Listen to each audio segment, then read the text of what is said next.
Hello and welcome to Strengthjournal episode 15. Today I'm showing you my second pull day of the week, where I also train hamstrings. So I started this session with some handstand practice, and hands on that day felt pretty great and I got a lot of good holds. You might notice that my handstand alignment actually improved a bit, which is partly due to the fact that my overhead shoulder mobility increased. And actually once that happened, once my shoulder mobility got better, I actually found that my handstands felt a bit harder, so I kind of struggled a bit in the beginning once my mobility got better, because I wasn't used to having that amount of shoulder range of motion, so I kind of had to teach my body again how to balance with that new mobility. So having better shoulder mobility is helpful in a handstand, but if you don't start with that great shoulder mobility and you're actually improving while also training your handstand simultaneously, you might have to relearn how to, or you might have to learn how to use that increase in shoulder mobility actually in your handstand. So the first sessions with that with that increased shoulder range of motion were actually a bit of a struggle, but right now I kind of got around with it and my handstands feel better now, definitely.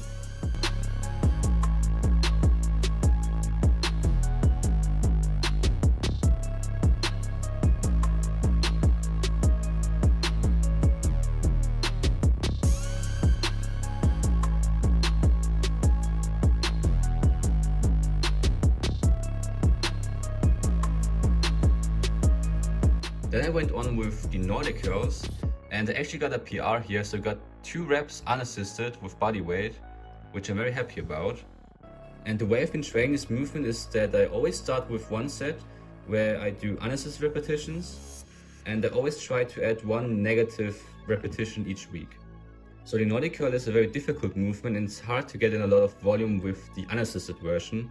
So by adding negative repetitions, it's easier to get in more volume and increase the intensity more step by step instead of having these large jumps in intensity. After that first set, I typically do a couple of sets where I use a light resistance band to be able to train the Nordic Curl in a higher rep range. And that method seems to work quite well for me. And I'm pretty happy with my progress in the Nordic Curl. And I'm currently only training it once a week, which seems to be more than enough for me, even though I'm only doing a total of 3 sets.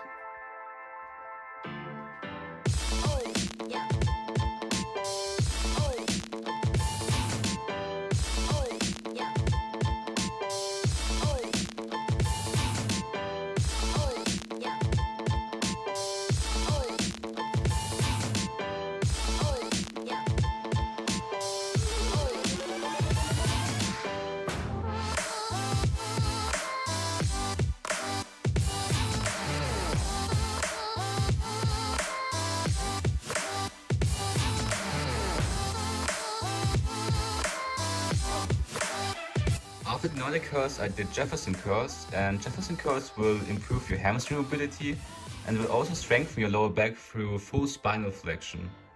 Although some people might look at this exercise and think that it's dangerous because they believe that rounding your lower back is always a bad thing, it's actually just one of the many ways in which we can and should move our back. When we try to pick something up off the ground, we typically don't enter that perfect deadlift form, but instead we round our lower back to some extent. So it makes sense to get strong in that position to prevent injuries and to move better overall. When you start doing this exercise, make sure to start with a really light weight and then progress slowly, and make sure that your form is on point and control the movement. So I'm controlling both the eccentric and concentric, and I'm pausing for at least 3 seconds at that bottom stretch position. That's basically what you should do on any exercise which takes your joints or your body through a range of motion which it is not used to and is not that strong in yet.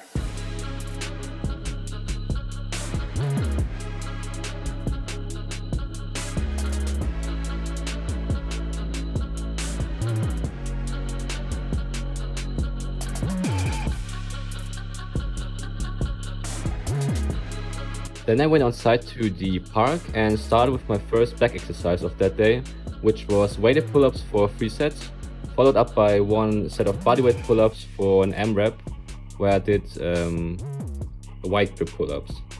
So the pull-ups on that day felt pretty strong, and in general I think that the pull-up is just the king of back exercises, and it's kind of a no-brainer for both muscle and strength gains. So if you have a strong pull-up, especially a strong weighted pull-up, I don't see you not having like a very muscular back and being overall strong in all kinds of pulling movements.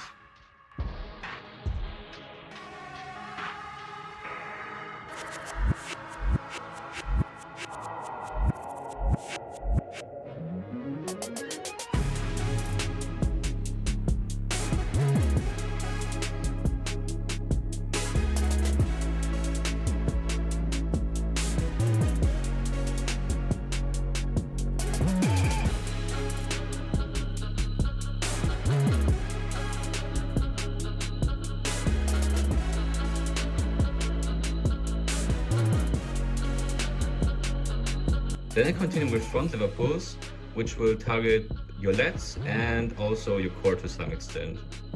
The front lever pull is actually the straight arm pullover equivalent of the calisthenics world and will build your lats and will also help you to improve your front lever if that is one of your goals. I'm doing them with tucked knees here because I'm not strong enough yet to do them with my knees fully extended, and I'm also doing them in a mechanical advantage style, which means that on the positives, on the pulling up phase, I'm tucking my knees more, and on the lowering down phase I'm tucking them less. We are a lot stronger on the negative phase of a movement compared to the positive phase. So by extending the lever on the negative of the front lever pull, we are making sure that both the concentric and eccentric portion of the movement are challenged equally.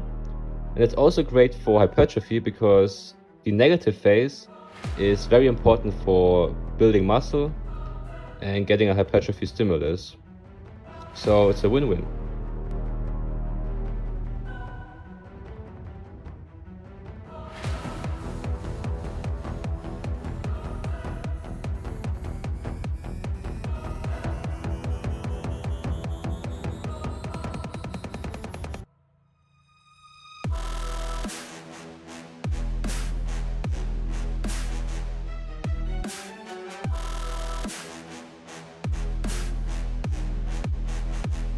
I finished the workout with 2 exercises for my biceps, so I did concentration curls and hammer curls. For the concentration curl, I want to see if I can do 2 sets of 5 to 10 repetitions with 15 kg, but I only got 3 repetitions on the first set, so I decided to strip down the weight so that I can stay in the rep range that I wanted. The concentration curl is one of my favorite bicep exercises because of this ability. So you can really just focus on elbow flexion and you can really push your biceps close to failure. There are different ways to do this exercise, and the way that I'm doing them here is more lengthen bias, which means that the movement is the hardest when my arms are fully extended, so when the biceps is stretched, and it's easiest when the bicep is fully contracted, so in a shortened position.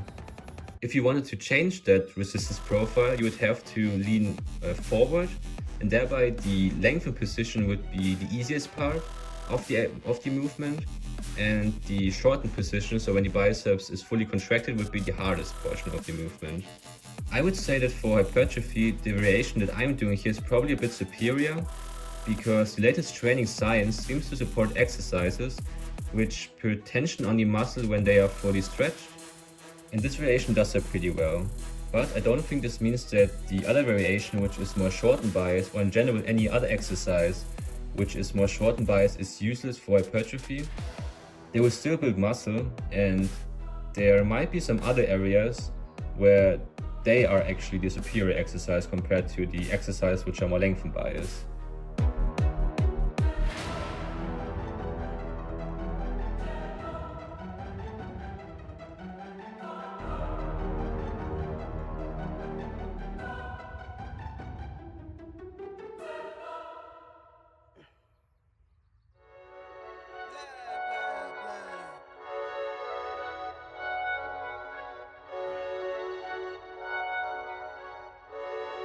Yeah, Ay, coming in, yeah, flex. I just wanna win, yeah. LABB, who we running with, yeah. 2233, I'm on 10 again, yeah. State your name, been dope on flame. I just switched the lanes. Damn, he did it again. I just flipped the pain. Stripping and dipping in bass, slab on everything. Swimming, you sinking away, cause I got big racks coming. I put my low racks on it. I ain't skip past losses, I had to get back off it. See the fit lab on it until they whip my coffin. Money clip, I tossed it, I heard it's big bags on big bags on big bags coming, coming in, yeah, flex. I just wanna win, yeah. LABB, who we running with, yeah. 2233, I'm on 10 again. Pump up. So that was the workout. I hope you enjoyed it, and if you did, please press the like button and subscribe to the channel. Share feedback down below in the comment section, and I will see you next time. Much love, and see you on level 100.